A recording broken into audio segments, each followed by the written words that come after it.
Le royaume de Sapin.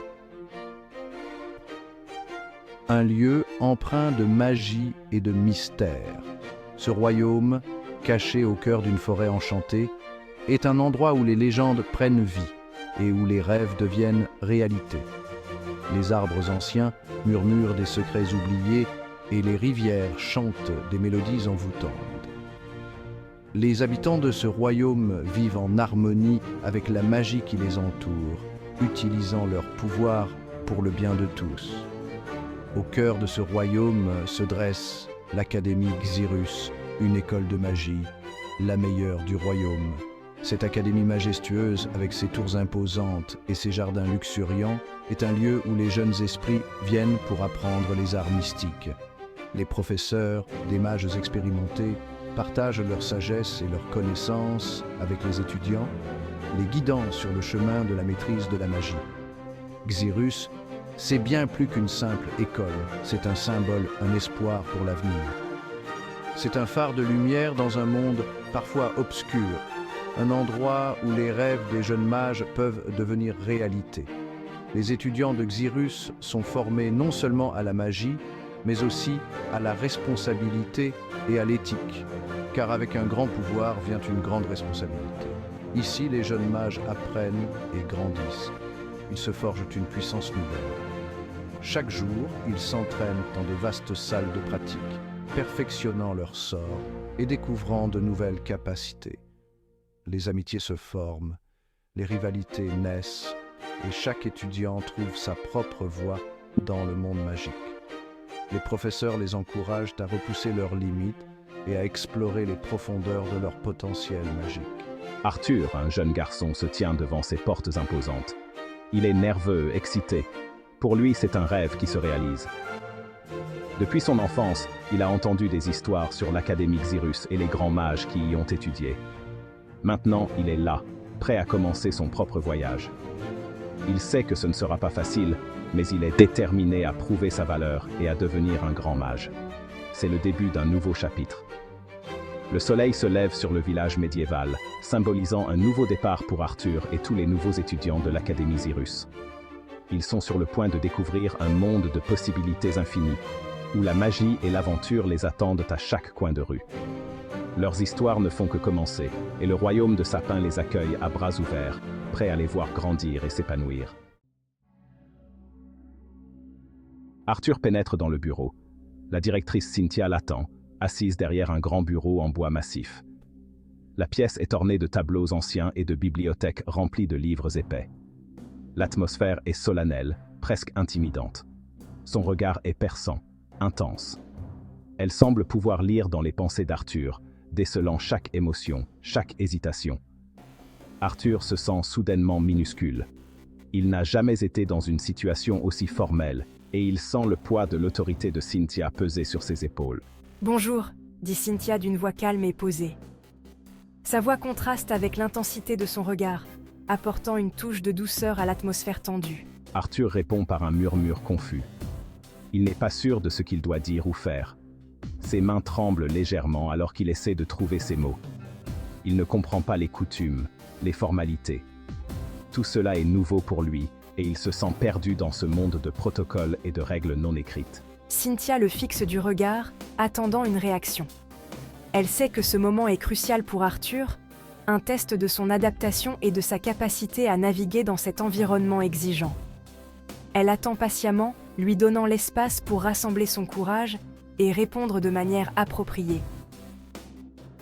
Arthur prend une profonde inspiration, essayant de calmer ses nerfs. Il sait qu'il doit faire bonne impression, montrer qu'il est capable de relever les défis qui l'attendent.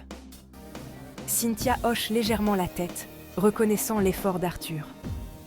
Elle voit en lui un potentiel, une détermination qui ne demande qu'à être cultivée. Finalement, Arthur trouve sa voie. Il commence à parler avec plus d'assurance, expliquant ses motivations et ses aspirations. La tension dans la pièce diminue légèrement, remplacée par une compréhension mutuelle. Un léger sourire apparaît sur le visage de Cynthia. Elle est satisfaite de voir Arthur se ressaisir et prendre l'initiative. Ce n'est que le début de leur interaction, mais elle sent déjà qu'il a le potentiel pour réussir. Arthur se sent soulagé. Il sait qu'il a encore beaucoup à apprendre, mais il est prêt à relever le défi. La rencontre avec la directrice Cynthia marque le début d'un nouveau chapitre dans sa vie, plein de promesses et de possibilités. Arthur est confus, perdu. Il ne sait pas comment se comporter. Cynthia soupire. « Tu dois t'incliner, dit-elle, devant la directrice. » Arthur rougit et s'incline maladroitement. Cynthia hoche la tête, satisfaite. « Montre-moi ta magie, ordonne Cynthia. » Arthur acquiesce. Il ferme les yeux et se concentre. Sa main s'illumine, enveloppée d'une aura dorée. Cynthia observe, les yeux écarquillés. Cynthia est sidérée. Elle n'a jamais été témoin d'une telle puissance, surtout chez un enfant.